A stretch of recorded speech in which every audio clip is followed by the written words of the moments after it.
અમેરિકામાં દીકરી અને ઇન્ડિયામાં પતિને ગુમાવ્યા બાદ અમદાવાદના એક મહિલાની સ્થિતિ હાલ જાણે રસ્તા પર આવી ગયા હોય તેવી થઈ ગઈ છે. 70 વર્ષના સુશીલાબેનના પતિની આવક સાવ સામાન્ય હોવા છતાં પણ તેમણે આકરી મહેનત કરી પોતાની બંને દીકરીઓને યુએસ સેટલ કરી હતી અને બંને સમય જતાં ત્યાંની સિટીઝન પણ થઈ ગઈ હતી.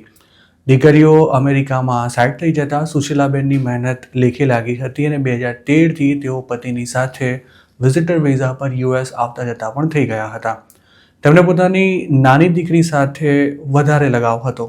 તે ફિલાડેલ્ફિયામાં આવેલી હોસ્પિટલમાં ખૂબ જ સારા હોદ્દા પર જોબ કરતી હતી અને તેણે મેરેજ પણ નહોતા કર્યા.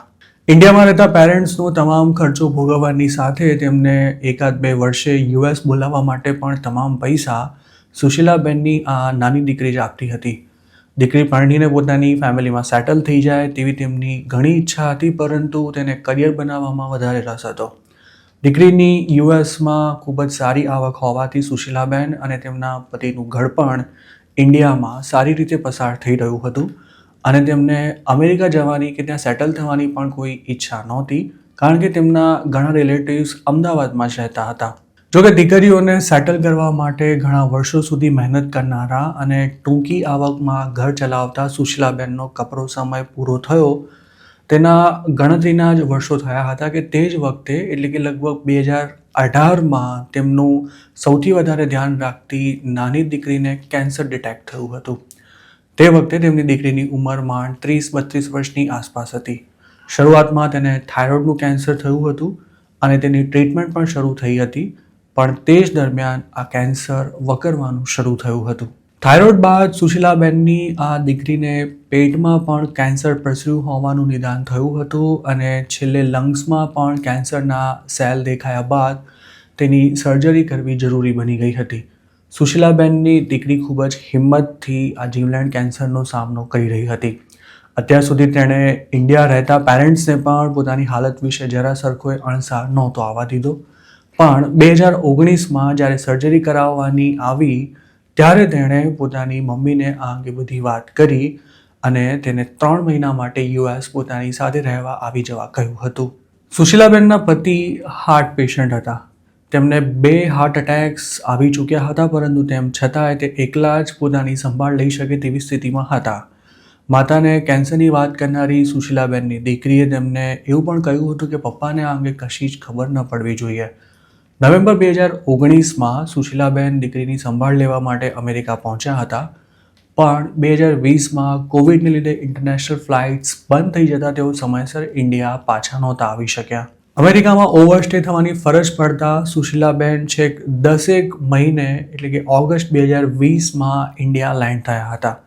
એક તરફ સર્જરી બાદ પણ તેમની દીકરીની હાલત કંઈ ખાસ ઇમ્પ્રૂવ નહોતી થઈ રહી, તો બીજી તરફ લાંબો સમય એકલા રહેવાને કારણે સુશીલાબેનના પતિની તબિયત પણ લથડી હતી. પિતાની તબિયત અંગે જાણ થતાં જ સુશીલાબેનની નાની દીકરી ડૉક્ટરોએ ટ્રાવેલ કરવાની ચોખ્ખી ના પાડી હોવા છતાં પણ ઇન્ડિયા આવી પહોંચી હતી. તે વખતે ગણતરીના દિવસોમાં જ તેણે પોતાના પિતાને બચાવવા માટે લાખો રૂપિયા પણ ખર્ચી નાખ્યા હતા, પણ 1 મહિનામાં જ તેના પિતાનું મોત થઈ ગયું હતું. સુશીલાબેન હવે જિંદગીમાં ક્યારે પણ ન જોઈ હોય તેવી સ્થિતિમાં સપડાયા હતા. અમેરિકામાં તેમની દીકરી જીવન મરણ વચ્ચે ઝોલા ખાઈ રહી હતી અને ઇન્ડિયામાં તેમના પતિનું મોત થઈ ચૂક્યું હતું. 65 વર્ષની વયે સાવ એકલા થઈ ચૂકેલા સુશીલાબેન હવે ઇન્ડિયામાં રહી શકે તેમ નહોતા અને અમેરિકામાં દીકરીને તેમની જરૂર હતી. પતિની અંતિમ વિધિ પૂરી કર્યા બાદ સુશીલાબેન તેમની નાની દીકરીના આગ્રહ પર અમેરિકા ચાલ્યા ગયા હતા. 2020 પૂરું થવા આવ્યું ત્યાં સુધીમાં સર્જરી બાદ દીકરીની તબિયત થોડી સુધરી રહી હોય તેવું પણ તેમને લાગી રહ્યું હતું અને તે વખતે તેમની દીકરી પોતે માતા બનવાની ઈચ્છા પૂરી કરવા માંગતી હતી. તેણે લગ્ન તો નહોતા કર્યા, પણ સિંગલ મધર બનીને પણ તે ખુશ હતી અને અમેરિકામાં તે આસાન પણ હતું. સુશીલાબેનની દીકરીની ટ્રીટમેન્ટ કરી રહેલા ડૉક્ટર્સે તેને લાખ ઇનકાર કર્યા હોવા છતાં પણ તેણે માતા બનવાની તૈયારી કરી લીધી હતી અને પોતાને સ્વસ્થ બાળક અવતરે તેનું પણ તેણે પૂરું ધ્યાન રાખ્યું હતું. 2021ના અંતમાં તેણે એક સંતાનને પણ જન્મ આપ્યો હતો, જેને સાચવવાની તમામ જવાબદારી સુશીલાબેને જ ઉઠાવી લીધી હતી. જોકે ડિલિવરી બાદ તેમની દીકરીની તબિયત ફરી દિવસે ને દિવસે લથડી રહી હતી અને આખરે શરીરના એક પછી એક અંગોએ કામ કરવાનું પણ બંધ કરી દેતા એપ્રિલ 2023માં તેમની નાની દીકરીએ અમેરિકામાં જ અંતિમ શ્વાસ લીધા હતા. દીકરીના મોત સાથે જ સુશીલાબેને પોતાની જિંદગીનો એકમાત્ર સહારો પણ ગુમાવી લીધો હતો અને તેના બાળકની કસ્ટડી બાયોલોજિકલ ફાધરે લઈ લેતા સુશીલાબેન યુએસમાં સાવ એકલા પડી ગયા હતા. જોકે ત્યાં સુધીમાં તેમની પાસે ગ્રીન કાર્ડ સહિતના ડોક્યુમેન્ટ્સ આવી ગયા હતા, પરંતુ અમેરિકામાં તેમને કોઈનો સપોર્ટ નહોતો. તે વખતે સુશીલાબેનની મોટી દીકરી કમને તેમને પોતાના ઘરે લઈ ગઈ હતી, પણ એકાદ બે દિવસમાં જ સુશીલાબેન સમજી ગયા હતા કે સગી દીકરીને ત્યાં ઓશિયાળું જીવન જીવવું તેમના માટે જરા પણ આસાન નથી રહેવાનું. સુશીલાબેન કહેવા ખાતર તો સગી દીકરીને ત્યાં રહેતા હતા, પરંતુ તેનો વ્યવહાર સાવકી દીકરીને પણ સારી કાવડાવે તેવો નિર્દયી અને ક્રૂર હતો. રાત દિવસ તે સુશીલાબેનનું અપમાન કરતી રહેતી અને બીજી પણ ઘણી તકલીફો આપતી. તેમણે પોતાની મોટી દીકરીને રિક્વેસ્ટ કરી હતી કે પોતાને અમેરિકાના જ કોઈ ઘરડા ઘરમાં મોકલી દે, પણ તેના માટે પણ તે તૈયાર નહોતી, કારણ કે માને ઘરડા ઘરમાં મૂકીને પણ તે તેમની જવાબદારી લેવા નહોતી માંગતી.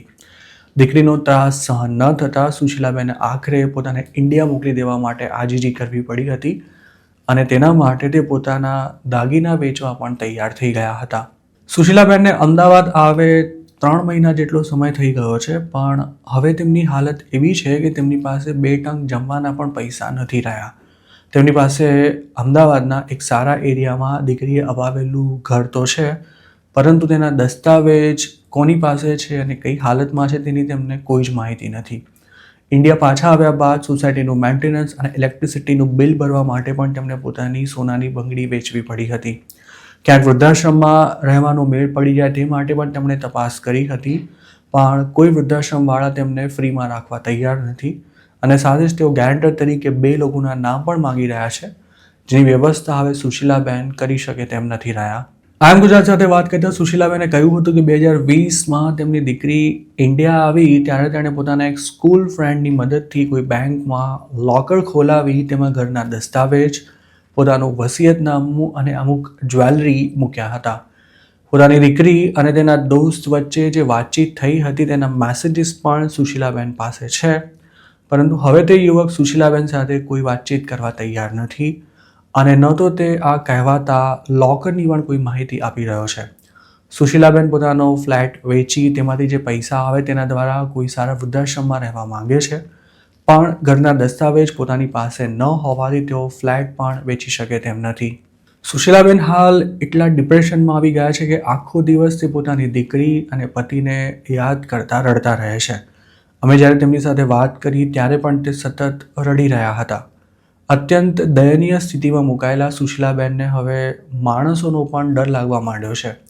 અમે જ્યારે તેમને પૂછ્યું કે તેઓ પોતાની દીકરીના ફ્રેન્ડ સામે પોલીસ ફરિયાદ કેમ નથી નોંધાવતા, ત્યારે પોલીસનું નામ પડતા જ તેઓ ફફડી ગયા હતા.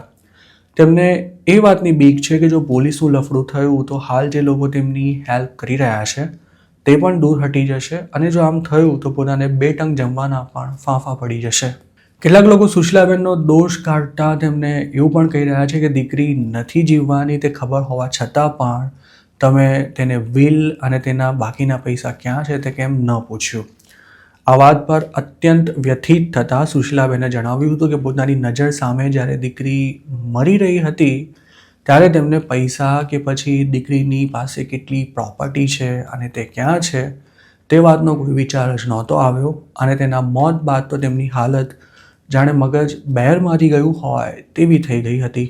એક દીકરીના મોત અને બીજી દીકરીના નિર્દયી વ્યવહારને સહન કરનારી આ માતા હવે પોતાની જિંદગીના છેલ્લા વર્ષોમાં કોઈની દયા પર જીવવા લાચાર છે. 2021માં સુશીલાબેનને ગ્રીન કાર્ડ મળી ગયું હોવાથી હવે તેઓ થોડા જ સમયમાં યુએસની સિટીઝનશિપ મેળવવા માટે પણ એલિજિબલ બની જશે. પણ વિધિની વક્રતા એ છે કે સુશીલાબેનના ગ્રીન કાર્ડ અને SSN સહિતના તમામ ડોક્યુમેન્ટ્સ પણ ક્યાંક ખોવાઈ ગયા છે અને તે ક્યાં છે તેમની પણ તેમને કોઈ જ માહિતી નથી.